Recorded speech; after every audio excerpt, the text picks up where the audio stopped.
Halo Vokasioner, balik lagi di Vokasi in Podcast. Dan kali ini saya bersama dengan salah satu mahasiswa vokasi yang pasti pada kenal semua. Ini ada Kak Badawi. Coba Kak disapa dulu kepada Vokasioner yang ada di rumah atau dimanapun dia berada. Halo teman-teman vokasi semuanya. Jadi kenalin, di sini aku Ahmad Badawi dan sekarang aku semester 5 di Desain Komunikasi Visual di Universitas Brawijaya. Oh gitu. Jadi Kak Badawi ini B-nya BEM ya? Ya, B-nya BEM bisa lah. Karena udah 3 periode ya sebelumnya. Iya. Jadi Kak Badawi ini vokasioner adalah seorang mantan. Ya mantan. Mantan ya. Kalau konotasi mantan tuh jahat gak sih? Ya, Enggak. jangan mantan ya. Apa ya? Alumni. Alumni ketua. Alumni ketua BEM Vokasi dari tahun berapa Kak berarti? 2023 ini kalau ketua BEM ya. Oh iya. Oke, kita mulai dengan pertanyaan yang ringan-ringan dulu aja Kak ya. Boleh. Kira-kira 2024 yang menang siapa? Bukan ya? Enggak. Itu terlalu berat. Kita yang ringan dulu. Gimana kabarnya Kak? Sehat ya? Alhamdulillah sehat Ya. Alhamdulillah. Dan akhir-akhir ini sibuk apa? Setelah ya dengan kesibukan Kakak sekarang nih, apa sih kesibukan Kakak akhir-akhir ini? Ya palingan lagi sibuk nyelesain UAS saja, kan kita sama-sama dari desain. Yeah. Cuma bedanya yang semester ini ada prototype gitu. Jadi kita print, kemudian kita juga bentuk. Sekarang lagi sibuk bikin ini si augmented reality ya. Gitu. Jadi ada tugas yang bikin aplikasi itu. Terus sama ya mungkin tinggal sisa-sisa PR di BEM gitu kayak LPJAT dan sebagainya gitu. Organisasi lainnya cuma itu doang atau ada organisasi lain? Ada cuma organisasi ekstra aja ya. Oh, yang di situ juga ya. Ini mau tanya nih Kak. Journey Kakak untuk membangun personal branding sampai bisa terpilih menjadi ketua. Gimana sih Kak? Awalnya atau sekarang atau menjaganya merawatnya tuh gimana kok sampai tetap bagus gitu loh, brandingnya masih tetap bagus, dipilih gitu lah. Fun fact mungkin kalau tahun ini itu ada 2 calon presiden ya kan, yang mungkin jadi kalau kita milih itu pasti pilih yang mana yang lebih bagus ya. Tapi kalau dulu aku itu fun fact-nya adalah cuma 1, cuma ngelawan kota kosong. Nah, tapi kalau ngomongin soal personal branding mungkin ada ya dampak dari itu ke pemilihan kemarin pas aku. Cuma kalau dari aku sendiri sebenarnya nggak terlalu personal branding banget, cuma kayak aku suka untuk sharing aja, kayak kalau di postingan tuh beberapa postingan tuh bentuknya sharing soal buku apa sih yang udah aku baca, tapi sebenarnya nggak ada niatan sama sekali untuk mau ke arah mana gitu. Pun postingan-postingan BEM yang aku posting itu palingan juga karena apresiasi aja ke beberapa temanku, atau apresiasi ke diri sih sebenarnya. Makanya mungkin kalau dari story jarang aku upload kayak BEM, palingan cuma hasil repostan ketika teman-teman ada kegiatan live report, mention aku repost gitu. Kalau personal brand secara khusus enggak sih, cuma mungkin kebetulan ya yang aku bentuk palingan anak organisasi sama anak yang suka baca aja gitu. Oh gitu, jadi membentuknya udah lama nggak sih Kak? Membentuk itu atau kayak setahun, 2 tahun atau palingan kapan? Bentuk Instagram itu yang Instagram yang personal itu ya, itu baru masuk kuliah aku. Oh berarti mulai dari nol itu, cuma ya karena tugas kita ya kan PKK maba disuruh ngupload dan sebagainya. Benar. Sedangkan akun satunya dulu itu buat personal branding kayak carousel brand itu apa dan sebagainya. Jadi aku pindah akun, akhirnya ya udah aku fokus di akun situ untuk personal branding. Tapi kalau ngomongin soal personal branding, Kak Badawi ini mau diketahui sama publik sebagai apa? Sebagai orang biasa-biasa aja. Iya, segitu. Sebagai nggak tahu ya. Palingan juga sebagai desainer sih, makanya aku coba sekarang rintis kayak studio kecil-kecilan atau mungkin open jasa gitu kan. Sama pengennya next karena aku udah selesai di BEM, aku pengen bangun personal branding di lebih ke building brand gitu. Dan marketing, cara bangun brand kayak gimana, brand itu apa dan sebagainya. Aku pengen mulai itu lagi sih. Itu caranya gimana Kak? Rumusnya dari Kakak gimana untuk membangun itu? Menurut Kakak, rumusnya gimana lah? Kalau selama ini biar kita fun dan nggak terlalu keberatan ya palingan ya diniatin untuk sharing aja gitu. Kita biasanya baca, kemudian diskusi. Nah hasil dari diskusi itu biasanya kita sharing, nah dalam bentuk video atau carousel. Tapi mungkin karena kita ini long term, jadi mungkin kita lebih enaknya itu pakai plan gitu, content plan. Kita bikin plan sehari ini harus upload konten berapa, kemudian materinya apa. Sangat dipikirkan sampai sedetail itu ya. Harusnya gitu sih. Harusnya Cuma gitu kalau malas ya udah lah, kita upload pas lagi pengen nih gitu. Jadi kita lakukan apa yang kita sukai aja terus ya upload gitu betul. aja ya. Nah kembali lagi ke BEM nih kak. Soal beberapa waktu yang lalu kan ada yang viral, kasus viral tentang beberapa ketua BEM dari sebuah instansi yang dinonaktifkan atau dicopot. Nah ini menurut Kak Badawi tanggapannya seperti apa tentang kasus-kasus yang seperti ini? Kalau dinonaktifkan mungkin kita harus ngeliat dulu ya. Sebenarnya ini dinonaktifkan karena apa? Entah karena menjalani proses hukum yang berlaku atau memang sudah ditetapkan bahwasanya ia bersalah gitu.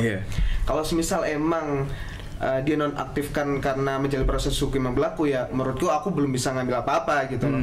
Tetapi kalau semisal dia dikasih nonaktif itu karena sudah ditetapkan sebagai tersangka atau mungkin telah melakukan sesuatu kejahatan, ya menurutku sudah nggak seharusnya gitu seorang ketua BEM melakukan sesuatu hal yang enggak, karena menurutku ketua BEM itu cerminan sih bagi anggota-anggotanya, dan juga mungkin secara langsung dari fakultas atau mungkin lembaga yang ada di sekitarnya. Contoh kalau UNIF, EM, ya UNIF, kalau BEM ya fakultas kalau di UB ya.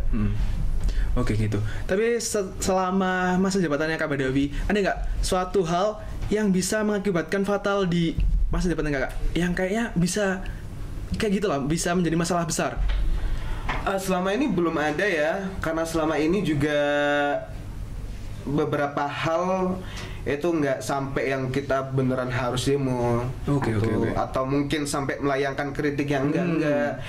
Cuma selama ini kita coba untuk tahap yang baik, dan mungkin kita mediasi lah ke teman-teman birokrat itu, pendekatan secara apa yang namanya ya, lobbying lah, negosiasi gimana caranya kebijakan ini bisa dirubah, karena ya kita sedorin data juga pastinya bahwasanya anak ini beberapa orang di vokasi tuh mengeluhkan soal ini.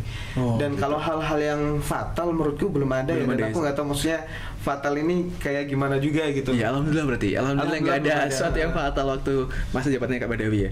Nah ada sebuah opini yang dari lama tuh mengatakan kalau kita ketika menjadi mahasiswa itu kan kalau salah nggak apa-apa, tapi kalau nanti udah lulus salah dikit tuh fatal banget. Setuju nggak sih Kak? Setuju, cuma mungkin lebih benernya itu baik ketika kita jadi mahasiswa atau mungkin pasca kampus, itu nggak ada bedanya. Kalau kita orangnya punya mentalitas aku salah nggak apa-apa gitu loh. Aku ngelakuin ini nanti hasilnya gagal pun nggak apa-apa gitu. Tapi yang penting aku udah usaha. Jadi mindset yang sebenarnya harus ditetepin atau kita amini kan, bahwasanya daripada kita nyesal di kemudian hari kita nggak nyoba gitu kan, ya lebih baik kita nyoba meskipun itu gagal. Benar, sama halnya ketika dulu aku coba untuk masuk di BEM dan sebagainya, itu karena mungkin ya aku penasaran, karena kesempatan untuk gabung di BEM itu cuma di mahasiswa. Ketika aku lulus aku nggak dapat gitu. Cuma lebih ke itu sih. Jadi ketika ada kegiatan ataupun kesempatan selama jadi mahasiswa, ya menurutku ambil aja gitu. Contoh MC dan sebagainya. Benar. Kalau misalnya berarti kalau di kasus-kasus yang viral kemarin kan dia beropini dan salah lah, salah caranya atau etikanya itu gimana? Apa nggak apa-apa? Karena dia masih mahasiswa, apakah itu nggak apa-apa atau gimana menurut Kak Badawi? Kalau menurutku secara kritik ya, secara kritik lah. Dari penyampaian mungkin banyak lah yang mengomentar bahwasanya di dalam kritik itu tetap gitu loh, harus menggunakan etika atau sopan santun atau adab ketimuran gitu. Terlebih lagi mungkin kemarin yang dikritik kalau kita lihat bukan sebenarnya jabatannya atau posisinya, bukan personal tapi personal. Karena dia menyebutkan Jokowi dan menyebutkan alumni gitu. Dan pun menurutku itu bakalan kembali lagi gitu loh. Kalau dia secara pribadi ya silahkan. Cuma ya dampaknya, konsekuensi yang dia dapatkan seperti itu. Biasanya bakalan banyak orang yang nggak suka sama dia. Pun juga kalau kita ngelihat dari prestasi Bapak Jokowi juga lumayan gitu. Biasanya hari ini 75% orang Indonesia gitu yang kita katakan puas lah ya, cukup puas dengan kinerjanya. Ya, berarti kalau menurut Kak Badawi, etika yang seperti apa nih yang baik sebagai seorang pemimpin? kalau kita di dalam organisasi tentu biasanya itu diajarin untuk ngekritik seseorang pasti dari kinerjanya gitu. Karena kita berbicara soal organisasi, soal profesionalitas. Jadi ketika kita ada orang lah si A gitu, semisal dia kerjanya jelek dan sebagainya, pasti yang kita kritik adalah kinerja. Meskipun kita coba untuk nyebutin namanya, semisal kamu si kalau di sini kayak gini, jangan kayak gini dan sebagainya. Itu pun kadang-kadang kita harus menjaga banget ini orang tipikalnya kayak gimana ya, apakah dia mudah tersinggung atau mungkin orangnya ya udah menerima kritik dengan baik. Cara penyampaian pun kita harus melihat orangnya gitu. Jadi kalau kita ngelihat kritik yang disampaikan secara sporadis misal ya, yaitu kita nggak tahu sih dampaknya sebenarnya. Misal aku ngeritik kamu, benar aku nggak kenal kamu kayak gimana sebagainya, aku sampaikan sesuatu yaitu menurutku ada hal yang kita lewatin gitu. Bisa jadi kalau ya kamu orangnya mungkin ada sesuatu hal yang gak enak, bisa aja kan kamu kritik balik atau kamu melakukan hal yang enggak juga gitu. Ya jadi kemarin kan mengkritik sebuah pemimpin negara lah. Nah itu kan dia sangat lugas, kalimatnya lugas, tidak ditata lah. Nah kan juga ada di negara ini beberapa kelompok orang yang tidak suka kritikan yang berbelit-belit. Pasti ada yang setuju dengan kritikan semacam ini. Nah itu gimana menurut Kak? Ini sebenarnya agak kompleks ya kalau kita jawab, karena di dalam pergerakan ya, di dalam dunia pergerakan maksudnya kayak gimana cara kita mengkritik atau kita sebutlah biasanya kastrat ya kalau di BEM ataupun EM itu ada hal yang dinamakan di situ itu membangun empati gitu. Gimana caranya kita trigger orang untuk penasaran dulu baru tahu. Oh gitu ya. Kadang-kadang kan mahasiswa ya, mereka kan nggak tahu ya, bahkan mungkin acuh tak acuh terhadap suatu permasalahan. Benar. Makanya kadang-kadang teknik yang digunakan adalah gimana caranya orang-orang tertarik terhadap apa yang kita bawakan, baru kita kasih pemahaman. Nah mungkin cara yang dipakai oleh teman-teman di sana adalah dengan menggunakan bukan clickbait ya, cuma memang sangat nge-trigger orang-orang untuk wah apa ini dan lain sebagainya, dan orang-orang pada akhirnya ngeriset sehingga tahu permasalahan apa sebenarnya yang mereka sedang angkat. Iya benar. Mungkin itu sih.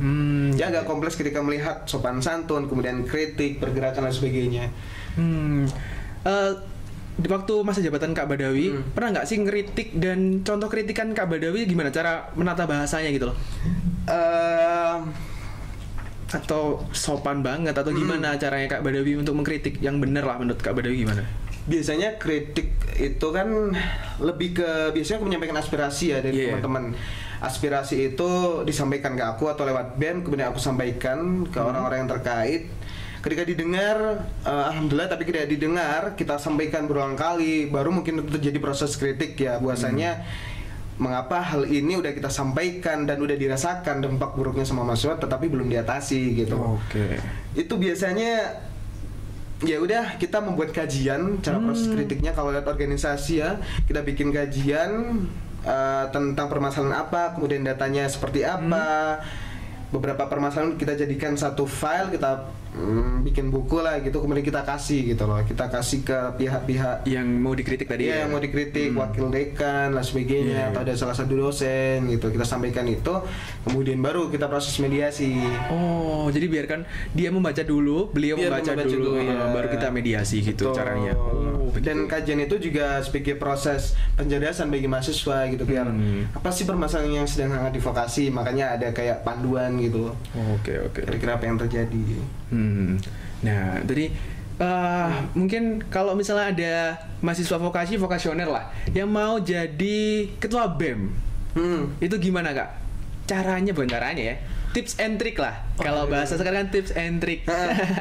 Kalau jadi ketua BEM sebenarnya kalau aku boleh saranin ya ke teman-teman, jangan berangkat jadi ketua BEM hanya karena pengen famous, hanya karena pengen dikenal orang, hanya ingin panggung dan sebagainya. Karena menurutku hal itu kurang kuat untuk kamu jadi alasan meneruskan sisa periodemu ketika banyak masalah yang terjadi gitu.